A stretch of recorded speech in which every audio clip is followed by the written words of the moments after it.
presiden itu harus ketua umum partai. Gua agak berbeda dengan orang. Baik, orang kebanyakan berpandangan presiden Tidak harus ketua umum partai. Sedangkan lu berpandangan harus. Tetapi Kenapa? dengan sistem multipartai seperti sekarang ini, kita perhatikan sebagai contoh kasus Pak Jokowi. Ini bahan evaluasi kita ya. Ini bahan evaluasi kita.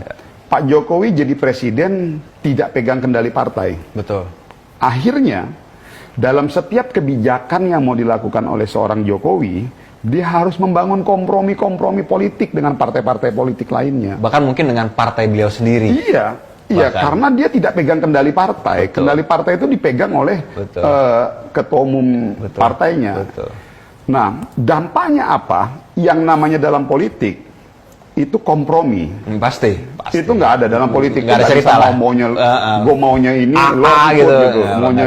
Akhirnya terjadi kompromi. Betul. Makanya sering sekali, tidak semuanya, dalam banyak hal-hal tertentu, pada saat pemerintahan di era Pak Jokowi 10 tahun ini, beliau ngambil langkah kebijakan A. Karena beliau tidak pegang kendali dengan partai di parlemen, akhirnya beliau harus sedikit menurunkan kompromi politiknya. Dari targetnya sekian, karena harus membangun kompromi politik, jadi harus diturunkan sedikit.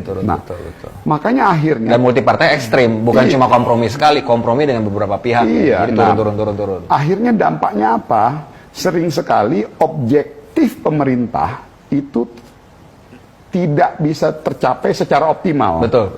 Karena posisi presiden itu bukan ketua umum partai, jadi make sense. Jadi akhirnya, logis banget. Jadi akhirnya presiden tidak bisa memiliki kekuatan penuh untuk menjalankan apa yang menjadi kebijakan pemerintah. Nah, kita evaluasi dari sisi itu.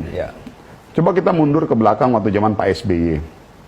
Kenapa waktu itu akhirnya Pak SBY terpilih dan dia langsung jadi ketua umum partai, megang partai? Karena dia memang butuh partai itu sebagai alat untuk membangun posisi tawar dan menjalankan dan mengeksekusi perencanaan-perencanaan pemerintah. Nah, dari situasi ini, gue melihat bahwa figur yang paling pas dan untuk membuat Indonesia ke depan lebih kuat, itu kalau presidennya sekaligus menjadi ketua umum partai.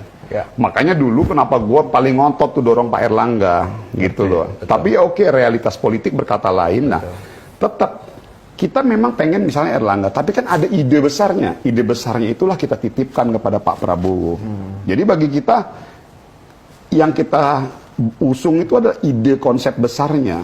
Bukan figur, bukan sosok. Bahwa memang akhirnya Pak Erlangga mungkin tidak ini, ya ide besar dan konsepnya kita bawa dan titipkan kepada Pak Prabowo. Nah, lo bisa bayangin lo, Yan, kalau misalnya nanti yang jadi presiden itu Pak Prabowo, yang notabene sekaligus ketua umum partai, dia akhirnya bisa menjadi pemerintahan yang solid dan kuat, legitimate, dan tidak mudah diintervensi dan ditekan, baik itu dari internal maupun dari eksternal.